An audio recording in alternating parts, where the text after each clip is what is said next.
നൽകട്ടെ. പ്രിയപ്പെട്ട മുഅ്മിനീങ്ങളെ, മനുഷ്യന്മാരെ ഖാലിക്കായ റബ്ബ് ഭൂമിയിലേക്ക് അയച്ചത് സ്വഭാവത്തിൻ്റെ സമ്പൂർത്തീകരണത്തിന് വേണ്ടിയിട്ടാണ്. ബാക്കിയുള്ള മൃഗങ്ങളിൽ നിന്നൊക്കെ മനുഷ്യനെ വ്യത്യസ്തനാക്കുന്നത് സ്വഭാവം കൊണ്ട് മാത്രമാണ്. ബാക്കിയുള്ള മനുഷ്യന്മാർക്കൊന്നും സൽസ്വഭാവം എന്നൊരു സാധനത്തെ ഉണ്ടാക്കിയെടുക്കാൻ അല്ലെങ്കിൽ അതിലൂടെ ജീവിച്ചു തീർക്കാൻ സാധ്യമാവില്ല. മനുഷ്യന്മാർ മാത്രമാണ് പരിപൂർണമായൊരു സ്വഭാവത്തിൻ്റെ ഉടമയാവാൻ വേണ്ടിയിട്ടാണ് ഓരോ മനുഷ്യന്മാർക്കും പടച്ച റബ്ബ് ദുനിയാവ് നൽകിയിട്ടുള്ളത്. പരിശുദ്ധ ദീനിനോളം സൽസ്വഭാവത്തിന് ഇത്രമേൽ മനോഹരമായിട്ട് പ്രാധാന്യം കൊടുക്കുന്ന മറ്റൊരു മതവും നമുക്ക് കാണാനാവില്ല. ഇന്ന് നമ്മളിങ്ങനെ ആ ദീൻ എണ്ണിപ്പറഞ്ഞ സൽസ്വഭാവങ്ങൾ എടുത്ത് നോക്കുമ്പോൾ അതിങ്ങനെ വിനയം, നമുക്ക് തവാദു എന്ന് അറബിയിൽ പറയും, വിനയത്തെ ഇങ്ങനെ അടിവരയിട്ട് നമുക്ക് കാണാനാവും. റസൂലുള്ളാഹി സ്വല്ലല്ലാഹു അലൈഹി വസല്ലമ തങ്ങൾ അതിനൊരു മകുടോദാഹരണമായിട്ടും നമുക്ക് വായിച്ചു തീർക്കാനുള്ളത്. തവാദു അൽ ബദാഅതു മിനൽ ഈമാൻ, തവാദു എന്നുള്ളത് ഈമാൻ്റെ ഭാഗമാണെന്ന് റസൂലുള്ളാഹി സ്വല്ലല്ലാഹു അലൈഹി വസല്ലമ തങ്ങൾ പഠിപ്പിക്കുന്നുണ്ട്. ബഹുമാനപ്പെട്ട ഇമാം മുബറദ് റളിയല്ലാഹു അൻഹു, ഇമാം മുബറദ് തങ്ങൾ ഒരിക്കൽ ഇങ്ങനെ തവാദുവിനെ കുറിച്ച് വിശദീകരിക്കുന്നിടത്ത് പറയുന്നുണ്ട്, എന്താണ് തവാദു എന്നൊക്കെ പറഞ്ഞ് തവാദു എങ്ങനെ വിശദീകരിക്കാൻ.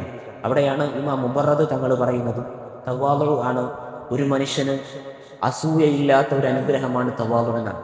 ഇപ്പോൾ ഒരു അനുഗ്രഹം ഉണ്ടാകുമ്പോൾ അല്ലേ, പടച്ച റബ്ബിൻ്റെ സമ്പത്ത് ഒരു അനുഗ്രഹമാണ്, ആരോഗ്യം ഒരു അനുഗ്രഹമാണ്, നല്ല മക്കളൊരു അനുഗ്രഹമാണ്, നല്ല നാടും നല്ല കുടുംബമൊക്കെ ഒരു അനുഗ്രഹമാണ്.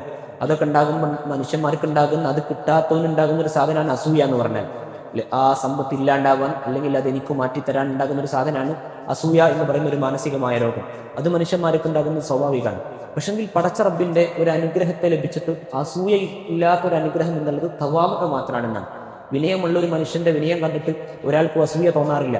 വിനയമുള്ള ഒരു മനുഷ്യനെ കണ്ടിട്ട് ആ വിനയം അവനക്ക് മാറ്റണം എന്നിട്ട് അവനോടൊരു കേട് തോന്നാറില്ല. എല്ലാവരോടും ഒരു ഇഷ്ടം ഉണ്ടാവുക. വിനയമുള്ള മനുഷ്യനെ കണ്ടാൽ ഒരു ഇഷ്ടമാണ് എല്ലാ മനുഷ്യന്മാർക്കും ഉണ്ടാവുക. ഇനി മറ്റൊന്ന് പറയുന്നത് അതിൻ്റെ നേരെ എതിർവശാണല്ലേ, വിനയത്തിൻ്റെ നേരെ എതിർവശാണ് അഹങ്കാരം, അഹന്ത എന്നുള്ളത്. അഹന്ത എന്നുള്ളത് ഇമാം മുബറദ് തങ്ങൾ വിശദീകരിക്കാണ്. അഹന്ത എന്നുള്ളതോ ഒരു മനുഷ്യനും കരുണ തോന്നാത്ത പരീക്ഷണം കൂടെയാണെന്നാണ്. അല്ലെ, പരീക്ഷണം അല്ലെ, രോഗം ഒരു പരീക്ഷണമാണ്. പടച്ച റബ്ബിൻ്റെ പരീക്ഷണമാണ് രോഗം. ദാരിദ്ര്യം ഒരു പരീക്ഷണമാണ്. മക്കളെ കൊണ്ട് വേണ്ടാത്ത മക്കൾ നിൽക്കുന്നത് ഒരു പരീക്ഷണമാണ്. പക്ഷേ അതൊക്കെ ഉണ്ടാകുമ്പോൾ അല്ലേ, നമുക്ക് രോഗിയെ കാണുമ്പോൾ, ദാരിദ്ര്യം അനുഭവിക്കുന്നവനെ കാണുമ്പോൾ നമുക്കുണ്ടാകുന്നത് ഒരു കരുണയാണ് ആ പരീക്ഷണം കാണുമ്പോൾ. പക്ഷേ പടച്ച റബ്ബിൻ്റെ അഹന്തയായ കിബ്റ് എന്ന് പറയുന്ന ഈ പരീക്ഷണം ഉണ്ടാകുന്നത് കാണുമ്പോൾ ആ പരീക്ഷണം കൊണ്ട് ഒരു മനുഷ്യനും കരുണ തോന്നൂല എന്നല്ലേ. അഹങ്കാരമുള്ളവനോട് കാണുമ്പോൾ ഒരാൾക്കെങ്കിലും കരുണ തോന്നാറുണ്ടോ? ഇല്ല. അങ്ങനെ കരുണ തോന്നൂല എന്നും ഒരു മനുഷ്യനും അസൂയ തോന്നാത്ത അനുഗ്രഹമാണ് തവാദു എന്നും ഒരു മനുഷ്യനും കരുണ തോന്നാത്ത പരീക്ഷണമാണ് അഹങ്കാരമെന്നും ബഹുമാനപ്പെട്ട ഇമാം മുബറദ് തങ്ങൾ പഠിപ്പിക്കാൻ. അതാണ് നമ്മളെ ജീവിതത്തിൽ ഉണ്ടാകേണ്ട തവാദു എന്നുള്ളത്. ബഹുമാനപ്പെട്ട ഹസൻ റളിയല്ലാഹു അൻഹു, ഹസൻ തങ്ങൾ ഇങ്ങനെ തവാദുവിനെ കുറിച്ച് വിശദീകരിക്കുന്നുണ്ട്. അയ്യൂബ് യൂനുസ് എന്ന് പറയുന്ന അവിടുത്തെ അനുചരന്മാരോട് കൂടെ ഇരുന്നിട്ടാണ് എന്താണ് തവാദു, എന്താണ് നിങ്ങൾക്ക് തവാദു എന്നറിയോ എന്ന് ചോദിക്കുന്നുണ്ട്. അപ്പോഴാണ് തവാദുവിനെ കുറിച്ച് പറഞ്ഞു കൊടുക്കാണ്, നിങ്ങളെങ്ങാനും വീട്ടിൽ നിന്ന് പുറത്തിറങ്ങിയാൽ ചുറ്റുമുള്ള ആളുകളെ കാണുമ്പോൾ അവർക്ക് എന്നെക്കാൾ മുകളിൽ എന്തോ ഉണ്ട് എന്ന് ചിന്തിക്കലാണ് തവാദു. ഏത് മനുഷ്യന്മാരെ കാണുമ്പോഴും എന്നെക്കാൾ കൂടുതൽ അവർക്ക് എന്തോ ഉണ്ട് എന്ന് ചിന്തിക്കുന്നതിൻ്റെ പേരാണ് തവാദു. നമ്മൾ പ്രശ്നം പറഞ്ഞാൽ നമുക്ക് മനുഷ്യന്മാരുടെ ഇടയിൽ ഏറ്റക്കുറച്ചിലുകൾ ഉണ്ടാകും, സ്വാഭാവികം. എല്ലാവർക്കും ഒരുപോലെയല്ല പടച്ച റബ്ബ് സമ്പത്ത് കൊടുത്തത്, എല്ലാവർക്കും ഒരുപോലെയല്ല പടച്ച റബ്ബ് കുടുംബം കൊടുത്തത്, എല്ലാവർക്കും ഒരുപോലെയല്ല പടച്ച റബ്ബ് സൗന്ദര്യവും ആരോഗ്യമൊക്കെ കൊടുത്തത്, വ്യത്യസ്തമായിട്ടാണ്. അതൊക്കെ സ്വാഭാവികമാണ്. പക്ഷേ നമ്മൾ പുറത്തിറങ്ങുമ്പോൾ ആരെ കണ്ടാലും എന്തോ അവർക്ക് പടച്ച റബ്ബ് എന്നെക്കാൾ കൂടുതൽ എന്തോ കൊടുത്തിട്ടുണ്ട്, അവൻ എന്നെക്കാൾ മുകളിലാണ് എന്നാരെ കണ്ടാലും ചിന്തിക്കുന്ന മനോഭാവത്തിന്റെ പേരാണ് തവാദു എന്ന് ബഹുമാനപ്പെട്ട ഇമാം ഹസൻ റളിയല്ലാഹു അൻഹു പഠിപ്പിക്കുന്നുണ്ട്. ആ തവാദു ആണ് നമ്മുടെ ഖൽബിൽ ഉണ്ടാവേണ്ടത്. ആ തവാദുവിന്റെ ഉദാഹരണമായിട്ട് മുത്തുനബിയെ സല്ലല്ലാഹു അലൈഹി വസല്ലമ തങ്ങളെ നമുക്ക് കാണാനാകും. എല്ലാം ഉള്ളവന് വേണ്ടാത്തൊരു സാധനമല്ല, എല്ലാമുള്ള ഒരുപാട് സമ്പത്തുള്ള, ഒരുപാട് ആരോഗ്യമുള്ള, പടച്ച റബ്ബിന്റെ ദുനിയവിയായ ഭൗതികമായ എല്ലാ അനുഗ്രഹങ്ങളും വന്നു ചേർന്ന ഒരുത്തിന് ഉണ്ടാവാണ്ടാത്ത സാധനമല്ല തവാദു. അവനക്ക് കൂടെ ചേർത്ത് വായിക്കേണ്ട സാധനമാണ് തവാദു. അങ്ങനെ എല്ലാം ഉള്ളവന് തവാദു വേണ്ടായിരുന്നെങ്കിൽ മുത്തുനബിക്ക് തവാദു വേണ്ടായിരുന്നു. റസൂലാണ് അഷ്റഫുൽ ഖൽഖ് എന്നാ നമ്മൾ പറയാറുള്ളത് റസൂലിനെ സല്ലല്ലാഹു അലൈഹി വസല്ലം. സൃഷ്ടികളിൽ വെച്ച് ഏറ്റവും ശ്രേഷ്ഠനാണ് റസൂൽ സല്ലല്ലാഹു അലൈഹി വസല്ലം. അൽ ഇൻസാനുൽ കാമിൽ, പരിപൂർണനായ മനുഷ്യനാണ് റസൂൽ സല്ലല്ലാഹു അലൈഹി വസല്ലം. ബാക്കി എല്ലാ മനുഷ്യന്മാർക്കും ന്യൂനതകൾ ഉണ്ടാകും. ന്യൂനതയില്ലാത്ത ഒരു മനുഷ്യന് മാത്രമേ ഉള്ളൂ, അത് മുത്തുനബിയാണ് സല്ലല്ലാഹു അലൈഹി വസല്ലം. ലോകത്തിന് മുഴുവനും അനുഗ്രഹമായ റസൂലിന്റെ ഏറ്റവും വലിയ ഉദാഹരണം തവാദു ആയിരുന്നു എന്നാണ്, വിനയമായിരുന്നു എന്നാണ്. റസൂൽ ഒരിക്കൽ ഇങ്ങനെ മക്ക വിജയം കഴിഞ്ഞിട്ട് പോവാൻ, അപ്പോഴാണ് അന്യനാട്ടിൽ നിന്ന് ഒരു യാത്രക്കാരനായ മനുഷ്യൻ മുത്തുനബിയുടെ മുമ്പിലേക്ക് വരാൻ. റസൂലുള്ളാഹിന്റെ മുമ്പിൽ വന്നിട്ട് ഇങ്ങനെ പേടിച്ചു പറച്ചു നിൽക്കുകയാണ്. കാരണം മുമ്പിൽ വന്നു നിൽക്കുന്നത് അറബിയുടെ രാജകുമാരന്റെ മുമ്പിലാണ്, അറബിയുടെ രാജാവായ മുഹമ്മദിന്റെ മുമ്പിലാണ് പാവപ്പെട്ട മനുഷ്യൻ വന്ന് നിൽക്കുന്നത്. ആ മനുഷ്യൻ ഒരുപാട് രാജാക്കന്മാരെ കണ്ടിട്ടുണ്ട്, അവരുടെ പ്രൗഢികളെ കണ്ടിട്ടുണ്ട്. അത് കണ്ടിട്ടാണ് മുത്തുനബിയുടെ മുമ്പിൽ വന്നിട്ട് നിൽക്കുന്നത്. പേടിച്ചു പോവാൻ ഇങ്ങനെ വറക്കുന്നുണ്ട്, സംസാരിക്കാനൊന്നും കിട്ടുന്നില്ല ആ മനുഷ്യൻ. റസൂല് പറയുന്നുണ്ട്, തോളത്ത് കൈ തട്ടിയിട്ട് ഹൗവിനാളെ നീ ഒന്ന് അടങ്ങ്, നീ ഒന്ന് പേടിക്കാതിരിക്കും, നീ ഒന്ന് വറക്കാതിരിക്കും. ഇന്നീ ലസ്തുബി മലിക്, ഞാനൊരു രാജാവൊന്നുമില്ല. ഇന്നീ ലസ്തുബിന് മലിക് ഖുറൈശിൽ പറന്നു വീണ ഒരു പാവപ്പെട്ട പെണ്ണിന്റെ എന്നാ പറഞ്ഞു. ഉണക്ക റൊട്ടി കഷ്ണം കഴിക്കുന്ന ഖുറൈശിയിൽ പറന്നു വീണ പാവപ്പെട്ട പെണ്ണിന്റെ ഒരു പുത്രനാണ് എന്നതിനപ്പുറത്തേക്ക് എനിക്ക് യാതൊരു മഹത്വമില്ല. ഇന്നീ ലസ്തുബി മലിക്, ഞാനൊരു രാജാവൊന്നല്ല. ഔവിനാലേക്ക്, അതുകൊണ്ടൊന്ന് അടങ്ങ് എന്ന് പറയുന്ന റസൂലിനെ സല്ലല്ലാഹു അലൈഹി വസല്ലം നമുക്കിങ്ങനെ മനോഹരമായിട്ട് തവാദുവിന്റെ അധ്യായത്തിൽ ഒരു മകുടോദാഹരണമായിട്ട് നമുക്ക് ചേർത്ത് വായിക്കാനാകും. അതേ റസൂലാണ് സല്ലല്ലാഹു അലൈഹി വസല്ലം ആടിനെ മേച്ച, ആടിനെ കറന്ന, ഒട്ടകത്തിന് ഭക്ഷണം കൊടുത്ത, വീട്ടുജോലിയിൽ സ്വന്തം ഭാര്യമാരെ സഹായിച്ച, വീട് വൃത്തിയാക്കിയ, വസ്ത്രം കഴുകിയ, സ്വന്തം ചെരുപ്പ് പൊട്ടിയാൽ സ്വന്തം കൈകൊണ്ട് തുന്നുന്ന റസൂലിനെ സല്ലല്ലാഹു അലൈഹി വസല്ലം തങ്ങളെ നമ്മൾ ഓർക്കേണ്ടത്. നമുക്കതിനൊക്കെ നേരമില്ലല്ലോ. നമ്മൾ വീട്ടുജോലിയിൽ അതൊക്കെ നമുക്ക് കുറവാണ്. പാത്രം കഴുകുക എന്ന് പറഞ്ഞാൽ നമുക്കാവില്ല, അതൊക്കെ മറ്റാർക്കോ എഴുതി വെച്ച പണിയാണ്. നമ്മുടെ വസ്ത്രം അലക്കുക എന്ന് പറഞ്ഞാൽ നമുക്കാവില്ല, അത് മറ്റാർക്കോ എഴുതി വെച്ച പണിയാണ്. നമ്മുടെ ഇസ്സത്തിന് മോശമാണ്. അങ്ങനെയാണെങ്കിൽ റസൂലുള്ളാഹിന്റെ ഇസ്സത്തിന് മോശമാകണമായിരുന്നു. വിനയം എന്ന് പറയുന്നത് റസൂലുള്ളാഹി സ്വല്ലല്ലാഹു അലൈഹി വസല്ലമ തങ്ങൾ തന്നെയാണ്. അതേ വിനയാണ് നമ്മുടെ ജീവിതത്തിൽ നമ്മൾ പ്രാവർത്തികമാക്കേണ്ടത്.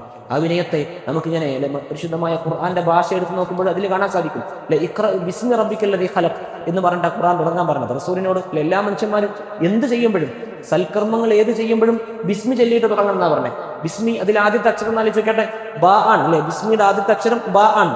എന്തുകൊണ്ട് പടച്ച റബ്ബ് ഖുർആൻ ബാ കൊണ്ട് തുടങ്ങി എന്നെപ്പോഴും ചിന്തിച്ചു നോക്കിയിട്ടുണ്ടാവും. ഭാഷയിൽ, അറബി ഭാഷയിൽ ഒന്നാമത്തെ അക്ഷരം അലിഫാണ്. ഒന്നാമത്തെ അക്ഷരമായ അറബിയിലെ അലിഫ് കൊണ്ട് തുടങ്ങാതെ ബാ കൊണ്ട് അതിന് കെസറിട്ടിട്ടാണ് എല്ലായിടങ്ങളിലും ഖുർആൻ തുടങ്ങിയിട്ടുള്ളത്. എന്തുകൊണ്ടാണ് എന്ന് നമ്മുടെ മുഫസ്സിരീങ്ങൾ ആലോചനകൾ നടത്തുന്നുണ്ട്. അവിടെ ബാഇന് കെസറാണ് അല്ലേ? കെസർ എന്ന് പറഞ്ഞാൽ കീഴ്ത്താടി താഴോട്ടാക്കിയിട്ട് പറയേണ്ട സാധനമാണ് കെസർ. കെസർ എന്ന് പറഞ്ഞാൽ തവാളു എന്നാണ്. കെസർ എന്ന് പറഞ്ഞാൽ വിനയം എന്നാണ്. വിനയം കൊണ്ടാണ് എല്ലാ മനുഷ്യന്മാരും എല്ലാം തുടങ്ങേണ്ടത് എന്ന് പറയുന്നതാണ് പരിശുദ്ധമായ ഖുർആനിന്റെ ഭാഷാശാസ്ത്രം എന്നുള്ളത്. അങ്ങനെ ഒരു അറബി ഭാഷയാണ് പരിശുദ്ധമായ ഖുർആൻ നമുക്ക് അവതരിച്ചിട്ടുള്ളത്. എല്ലാം അങ്ങനെയാണ്. ബാഇന് മറ്റൊരു പ്രത്യേകത കൂടെയുണ്ട്. ബായിനോട് കൂടെ നമ്മൾ അറബി ഗ്രാമർ പഠിക്കുമ്പോൾ ബായിനോട് കൂടെ മറ്റൊരു വാക്ക് കൂടി വരുമ്പോൾ, ബായിനോട് കൂടെ മറ്റൊരു വേർഡ് കൂടി വരുമ്പോൾ അവിടെ ബിസ്മി എന്നാ പറയാ, ബിസ്മു എന്നല്ല പറയാ, ബിസ്മി എന്നാ പറയാ. ബായിന്റെ കൂടെ സെയ്ദ് വന്നാൽ ബിസൈദിൻ എന്നാ പറയാ, ബിസൈദിൻ എന്ന് പറയൂല. അതിന് കൂടെ വരുന്നവരും കെസറിട്ട് കൊടുക്കുന്ന, കൂടെ വരുന്നവരും തവാളു കൊടുക്കുന്ന ഒരു അറബി ഭാഷയാണ് പരിശുദ്ധമായ ഖുർആൻ നമുക്ക് നൽകിയിട്ടുള്ളത്. അവിടെയും പറയുന്നത് തവാളുആൻ, അവിടെയും പറയുന്നത് വിനയമാണ്. ആ വിനയമാണ് നമ്മുടെ ജീവിതത്തിലൂടെ നമ്മൾ ചേർത്ത് വായിക്കേണ്ടത്. ആ വിനയാണ് നമ്മുടെ കൽബിൽ ഉണ്ടാകേണ്ടത്. റസൂലുള്ളാഹി സ്വല്ലല്ലാഹു അലൈഹി വസല്ലം തങ്ങൾ എപ്പോഴും ദുആ ചെയ്യാറുണ്ടായിരുന്നു എന്നാണ്, അല്ലാഹുവേ അഹ്യിനി മിസ്കീന വഅമിത്നി മിസ്കീന വഹ്ശുർനി മിൻ സുംറത്തിൽ മസാകീൻ. പടച്ചോനെ, എന്നെ മിസ്കീനായിട്ട് നീ ജീവിപ്പിച്ച, എന്നെ മിസ്കീനായിട്ട് നീ മരിപ്പിച്ച, മിസ്കീന്മാരുടെ കൂടെ നീ ഒരുമിച്ച് കൂട്ടം ചെയ്യുന്നതാണ്. മിസ്കീൻ എന്ന് പറഞ്ഞാൽ അഗതി എന്ന് പറയാം. അഗതിയാക്കുക എന്ന് പറഞ്ഞത് പണ്ഡിതന്മാർ വിശദീകരിക്കുന്നുണ്ട്, തവാളുള്ളവനാക്കുന്നതാണ്. എല്ലാം ഉണ്ടായിട്ടും ഇല്ലാത്തവനെ പോലെ ജീവിക്കാനാണ് മുത്തുനബി ഇഷ്ടപ്പെട്ടത്. അതിനു വേണ്ടിയിട്ടാണ് റസൂല് പ്രാർത്ഥിച്ചു തീർത്തത്. അവരോടുകൂടെ ഒരുമിച്ച് കൂടാനാണ് മുത്തുനബി ദുആ ചെയ്തത്. റസൂലുള്ളാഹിന്റെ കൂടെ മിസ്കീന്മാരെ മാത്രമേ ഉണ്ടാവുള്ളൂ. കൽബ് കൊണ്ട് മിസ്കീനായവർക്ക് മാത്രമാണ് മുത്തുനബിയുടെ ഇടങ്ങളിലേക്ക് പ്രവേശനമുള്ളൂ എന്നാണ് ഈ ഹദീസിന്റെ സാരം. അതുകൊണ്ട് തന്നെ പ്രിയപ്പെട്ടവരെ, ആ തവാളു നമ്മുടെ കൽബിലേക്ക് ചേർത്ത് വെക്കണം. ആ കിബറിന്റെ എല്ലാ ഹന്തയും മാറ്റിയിട്ട് നമ്മുടെ കൽബിൽ ഉണ്ടാക്കേണ്ട സാധനമാണ് തവാളു. മറ്റുള്ളവരെ കാണുമ്പോൾ അല്ലെ, അവനേക്കാൾ മീതയാണ് ഞാൻ എന്ന അഹങ്കാരത്തിന്റെ വർത്തമാനമല്ല, എന്നെക്കാൾ അധികമെന്തോ പടച്ചറബ് അവൻ അനുഗ്രഹമായി കൊടുത്തിട്ടുണ്ട് എന്ന ആദരവാണ് എല്ലാ മനുഷ്യന്മാരെയും കാണുമ്പോൾ നമുക്കുണ്ടാവേണ്ടത്. ബഹുമാനപ്പെട്ട ഖലീഫ ഉമർ റളിയല്ലാഹു അൻഹു, ഉമർ തങ്ങൾ പഠിപ്പിക്കുന്നത് അതാണ്. ഉമർ തങ്ങളുടെ ഭരണകാലത്ത് ഉമർ തങ്ങൾ ഇങ്ങനെ ഒരിക്കലും ചെമ്മട്ടി എന്ന് പറഞ്ഞാൽ നമുക്കറിയാം, ഈ മൃഗങ്ങളെ മേക്കുന്ന സാധനം പറയാം, ചെമ്മട്ടിയിട്ട് തലയിണയായിട്ട് ഉമർ തങ്ങൾ കിടന്നുറങ്ങാണ്. അപ്പോഴാണ് ബൈസാന്റിയൻ ചക്രവർത്തിയുടെ പ്രതിനിധികൾ വന്നിട്ട് ഉമർ തങ്ങളെ വിളിക്കുന്നുണ്ട്, ചെവിട്ടിട്ടാണ് വിളിക്കുന്നത്. എന്നിട്ട് വിളിച്ചിട്ട് ചോദിക്കുന്നുണ്ട്, അയിന കസ്ര ഉമർ, എവിടെയാണ് ഉമറിന്റെ കൊട്ടാരം, എവിടെയാണ്? ഉമർ തങ്ങളെ ചെവിട്ടി വിളിച്ചിട്ട് ചോദിക്കാണ്, അയിന കസ്ര ഉമർ, ഉമറിന്റെ കൊട്ടാരം എവിടെയാണ്? മക്കത്തെ രാജാവായ, അറബികളുടെ രാജാവായ, 20 ഭൗതിക രാഷ്ട്രങ്ങളുടെ രാജാവായ ഉമറിന്റെ കൊട്ടാരം എവിടെയെന്നാണ്. ഉമർ തങ്ങൾ എഴുന്നേൽക്കുന്നുണ്ട്. എന്നിട്ട് പറയുന്നുണ്ട്, ലാ കസ്റൽ ഉമർ, ഉമറിന് അങ്ങനെ ഒരു കൊട്ടാരമല്ല, ഉമറിന് നിങ്ങൾ പറയുന്ന അങ്ങനെ ഒരു കൊട്ടാരം ഉമറിനല്ല. എന്നിട്ട് ഉമർ തങ്ങൾ ഉറങ്ങാണ്. ഉറങ്ങിക്കഴിഞ്ഞപ്പോൾ വീണ്ടും വിളിക്കുന്നുണ്ട്. ഇതേ പ്രതിനിധികൾ വീണ്ടും വിളിച്ചിട്ട് ചോദിക്കുന്നുണ്ട്, അയിന കസ്റ ഉമർ, ഞാൻ നിന്നോട് ചോദിച്ചത് ഉമറിന്റെ കൊട്ടാരം എവിടെയെന്നാണ്. ഇവിടെയാണ് ഉമറിന്റെ കൊട്ടാരം, മക്കത്തെ രാജാവായ ഉമറിന്റെ കൊട്ടാരാണ്, അറബികളുടെ രാജാവായ ഉമറിന്റെ കൊട്ടാരാണ് ചോദിച്ചത്. അതിന് മറുപടി താ, അയിന കസ്റ ഉമർ. ഉമർ തങ്ങൾ വീണ്ടും പറയുന്നു, ലാ കസ്റൽ ഉമർ, നിങ്ങൾ പറയുന്ന അങ്ങനെ ഒരു കൊട്ടാരം ഉമറിനില്ല എന്നാണ്. വീണ്ടും ഉറങ്ങാൻ ഉമർ തങ്ങൾ. മൂന്നാമതും വിളിച്ചപ്പോഴാണ് നിങ്ങൾ അന്വേഷിക്കുന്ന ഉമർ ഞാനാണെന്ന് പറയുന്നത്. പ്രതിനിധികൾ അത്ഭുതപ്പെട്ടു പോകുന്നുണ്ട്. ഖലീഫ ഉമർ തങ്ങൾ കാണിച്ചു തീർത്ത, അല്ലെങ്കിൽ ഉമർ തങ്ങളെ ഉണ്ടാക്കിയെടുത്ത ഒരു പ്രത്യേക ശാസ്ത്രമുണ്ട്. അതാണ് ദീൻ. ആ തവാദു ആണ് നമ്മുടെ ജീവിതത്തിലൂടെ നമ്മൾ മാതൃകയാക്കേണ്ടത്. അല്ലെ, ഇപ്പൊ നമ്മൾ കണ്ടു അല്ലെ, ഖത്തർ അമീർ അല്ലെ, ഫാദർ അമീർ മരണപ്പെട്ടപ്പോൾ അദ്ദേഹത്തിന്റെ മക്കൾ ഇങ്ങനെ അവസാന കർമ്മങ്ങൾ സാധാരണ ഒരു മനുഷ്യനെ പോലെ, രാജകുടുംബമായിട്ട് പോലും സാധാരണ ഒരു മനുഷ്യനെ പോലെ കന്തൂറയിലൊക്കെ മണ്ണൊക്കെ പരണ്ടിയിട്ട് മനുഷ്യന്മാർക്കിടയിൽ ഇന്ന് ജീവിക്കുന്ന ഒരു മനോഹരമായ കാഴ്ച നമ്മൾ കണ്ടു. നമ്മുടെ നാടിനെ സംബന്ധിച്ചിടത്തോളം അല്ലെ, നമുക്ക് അന്നം നൽകുന്ന ഒരു നാട് കൂടെയാണ് ഖത്തർ. റഹ്മാനായ റബ്ബ് ആ നാടിന് അല്ലാഹു ഇസ്സത്ത് നൽകട്ടെ. അതിന്റെ മരണപ്പെട്ടു റഹ്മാനായ റബ്ബ് മഗ്ഫിറത്തും റഹ്മത്തും നൽകുമാറാവട്ടെ. എൻ്റെ പ്രിയപ്പെട്ടവരെ, നല്ലത് നമ്മൾ മാതൃകയാക്കണം. ആരിൽ നന്മ കണ്ടാലും നമ്മൾ മാതൃകയാക്കണം. അതുകൊണ്ട് കൽബിൽ നിന്ന് എല്ലാം ഇറക്കി വെച്ച്, കൽബിൽ എവിടെയെങ്കിലും അഹങ്കാരത്തിന്റെ, എവിടെയെങ്കിലും സ്വബോധത്തിന്റെ, ഞാൻ എന്ന ധിക്കാരത്തിന്റെ, ഈഗോ എന്ന് നമ്മൾ മോഡേൺ ഭാഷയിൽ വിളിക്കുന്ന ആ സാധനം ആരുടെയെങ്കിലും കൽബിലുണ്ടെങ്കിൽ ഒക്കെ ഇവിടെ ഇട്ട് വെച്ച് പോയിട്ട് ഒന്നുമല്ല എന്ന തിരിച്ചറിവിൽ പടച്ചറബിനോട് നമ്മൾ ശരീരമില്ലാത്തൊരു കാലത്ത് ശരീരമില്ലാത്ത ആത്മാവ് മാത്രമുള്ള ഒരു ലോകത്ത് അലസ്തു ബിറബ്ബിക്കും, ഞാൻ നിങ്ങളുടെ റബ്ബല്ലേ എന്ന് ചോദിച്ച നേരം നമ്മളൊക്കെ റബ്ബിനോട് പറഞ്ഞതാണ്, ബലാ, അതേ റബ്ബേ, ഞങ്ങളൊക്കെ നിന്റെ അടിമയാണ്, നീ ഞങ്ങളുടെ രക്ഷിതാവാൻ, നീ ഞങ്ങളുടെ റബ്ബാൻ. ആരെ കണ്ടാലും ഞാനും അവരും അടിമയാണെന്നുള്ള, പടച്ചറബായ ഉടമയുടെ അടിമയാണ് നമ്മളെല്ലാവരും എന്നുള്ള, ദാസനാണ് എന്നുള്ള ബോധ്യമാണ് നമ്മുടെ കൽബിൽ ഉണ്ടാവേണ്ടത്. മറ്റൊന്നിനപ്പുറത്തേക്ക് എല്ലാം നമുക്ക് റബ്ബ് തന്നതല്ലാതെ മറ്റൊന്നുമില്ല. അഹങ്കരിക്കാനൊരു കാരണങ്ങളും നമ്മുടെ കൽബിലേക്കില്ല. താഴ്ന്നു നിൽക്കാൻ നമുക്ക് കാരണങ്ങളേറെ ബാക്കിയുണ്ട്. അതുകൊണ്ട് എൻ്റെ പ്രിയപ്പെട്ടവരെ, താഴ്ന്നു നിൽക്കാനാവണം. പരിശുദ്ധമായ ഖുർആൻ പലയിടങ്ങളിലായിട്ട് പറയുന്നുണ്ട്. ബഹുമാനപ്പെട്ട ലുഖ്മാൻ എന്ന് പറയുന്ന ഒരു പണ്ഡിതൻ മകന് കൊടുക്കുന്ന ഉപദേശങ്ങൾ പറയുന്നിടത്ത് പറയുന്നത് ഇല്ലേ, നിങ്ങൾ നീ മനുഷ്യന്മാരെ കാണുമ്പോൾ ഹദ്ദകലിന്നാസ് എന്ന് പറഞ്ഞാൽ മുഖം തിരിച്ചു കളയരുതെന്നാണ്. മുഖം തിരിച്ചു കളയരുത്, കവിള് തിരിക്കരുതെന്നാണ്. അഥവാ അഹങ്കാരത്തോടെ ഞാൻ അവനോട് സംസാരിക്കാൻ മാത്രം അവൻ വളർന്നിട്ടില്ല എന്ന ചിന്തയോട് തല തിരിച്ചു കളയരുതെന്നും, ഭൂമിയിലൂടെ അധികാരത്തോടെ നീ നടക്കരുതെന്നും, അഹങ്കാരത്തോടെ നടക്കരുതെന്നും, ഭൂമിയിലൂടെ നടക്കുമ്പോൾ ഭൂമി അറിയാത്തവനാവണം, ഭൂമി അറിയാതെ നടക്കുന്നവനാണ് മുഅ്മിൻ എന്നാണ്. മറ്റൊരിടത്ത് വലാ തംശി ഫിൽ അർളി മറഹ എന്ന് പറഞ്ഞിട്ട് മറ്റൊരിടത്ത് പറയുന്നത് ഇന്നക ലൻ തഖ്ലിഖൽ അർള വലൻ തബ്ലുഗൽ ജിബാല തൂലാനാണ്. മനുഷ്യ, നീ ചിന്തിക്കുന്നുണ്ടോ ഇങ്ങനെ ഭൂമിയിലൂടെ നടന്നിട്ട് ആ ഭൂമി എങ്ങാനും താഴ്ന്നു പോകുമെന്ന് നീ ചിന്തിക്കുന്നുണ്ടോ എന്നാണ്. നിനക്ക് തെറ്റിയില്ല. നമ്മളിങ്ങനെ അഹങ്കാരത്തിന് നടക്കുമ്പോൾ ഭൂമിക്ക് എന്തെങ്കിലും സംഭവിക്കുന്നുണ്ട്? ഭൂമിക്കൊന്നും സംഭവിക്കാനില്ല. ആ ഭൂമി ഒരിക്കൽ നിന്നെ വിഴുങ്ങാനുള്ളതാണെന്നുള്ള ഒരു പ്രത്യയ ശാസ്ത്രമാണ് ഇതിന്റെ ബാക്കി പത്രത്തിൽ പരിശുദ്ധമായ ഖുർആൻ മുന്നോട്ട് വെക്കുന്നത്. എൻ്റെ പ്രിയപ്പെട്ടവരെ, തവാദു ഖൽബിലുണ്ടാവണം. റഹ്മാനായ റബ്ബ് റസൂലുള്ളാഹി സ്വല്ലല്ലാഹു അലൈഹി വസല്ലമ തങ്ങളുടെ ആ പരിപൂർണതയുടെ തവാദുവിനെ ജീവിതത്തിൽ ഏറ്റി നടക്കാൻ റഹ്മാനായ റബ്ബ് നമുക്ക് തൗഫീഖ് നൽകട്ടെ. തവാദുള്ളവർക്ക് മാത്രമാണ് റസൂലുള്ളാഹിന്റെ സ്വർഗ്ഗത്തിലേക്ക് ഇടമുള്ളത്. തവാദുള്ളവർക്ക് മാത്രമാണ് മുത്തുനബിയുടെ കൂടെ നാളെ സ്വർഗ്ഗത്തിലേക്ക് തിരിക്കാനാകുന്നത്. റഹ്മാനായ റബ്ബ് അവിടെ ഒരു ഇടം നൽകി, അതിനു മാത്രം പ്രാപ്തമായ ഒരു മനസ്സ് നൽകി. അള്ളാഹു നമ്മെ അനുഗ്രഹിക്കട്ടെ. ഒരുപാട് ആളുകൾ ദുആ ചെയ്യാൻ വേണ്ടി വസിയത്ത് ചെയ്തിട്ടുണ്ട്. റഹ്മാനായ റബ്ബ് ദുആ ചെയ്യാൻ വസിയത്ത് ചെയ്ത എല്ലാവരുടെയും മുറാദുകൾ അള്ളാഹു ഹാസിലാക്കട്ടെ. ബഹുമാനപ്പെട്ട ഉമർക്ക് വീട്ടിലെത്തിയിട്ടുണ്ട്. റഹ്മാനായ റബ്ബ് ആഫിയത്തുള്ള ദീർഘായുസ് നൽകട്ടെ. പള്ളിയിലേക്കും നമ്മുടെ നാട്ടിലേക്കും നമ്മുടെ ഇടങ്ങളിലേക്കും തിരിച്ചു വരാൻ പ്രാപ്തമായ ഇസ്സത്തും ആഫിയത്തും റഹ്മാനായ റബ്ബ് പ്രദാനം ചെയ്യട്ടെ.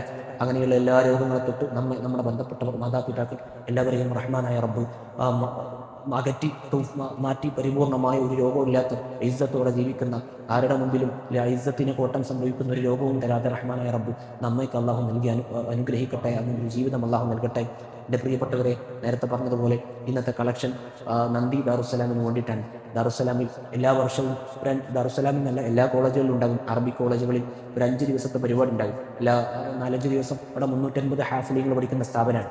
അവിടെ കുട്ടികളുടെ കലാപരിപാടികൾ, പ്രസംഗ മത്സരങ്ങൾ, ഊത്ത് മത്സരങ്ങൾ, പ്രസംഗം തന്നെ പല ഭാഷ, അറബി, ഇംഗ്ലീഷ്, ഉറുദു പല ഭാഷകളിലുണ്ടാകും. അങ്ങനെയുള്ള ഒരു 5 ദിവസത്തെ കുട്ടികളുടെ കലാപരിപാടികളാണ്.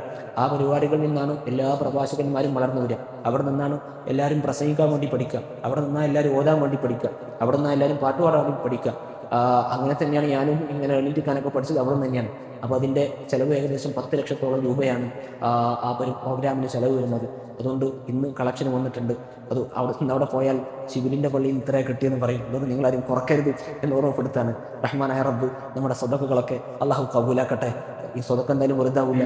350 ഹാഫിലിങ്ങളാണ് അവിടെയുള്ളത്. അവരുടെ ഓരോ ദുആകളിലും നിങ്ങളുണ്ടാകും, ഓരോ ദിവസത്തെ ദുആകളിൽ, അതിൽ നിന്ന് ഉയർന്നു വരുന്ന പ്രഭാഷകന്മാരുടെ ദുആകളിൽ. അപ്പം ഞാൻ അഹങ്കാരം കൊണ്ട് പറയല്ല, ഇവിടുന്ന് പടച്ചോനെ എന്നെ സഹായിക്കുന്നവരെ നീ സഹായിക്കണേ എന്ന എൻ്റെ പ്രാർത്ഥന റബ്ബ് സ്വീകരിക്കാതിരിക്കുകയോ ചെയ്യട്ടെ. പക്ഷേ എൻ്റെ പ്രാർത്ഥനയിൽ ഈ 10 കൊല്ലത്തെ കലാപരിപാടിക്ക് വേണ്ടി സഹായിച്ച ഓരോരുത്തരുണ്ടാകുന്നുള്ളത് ഉറപ്പാണ്. റഹ്മാനായ റബ്ബ്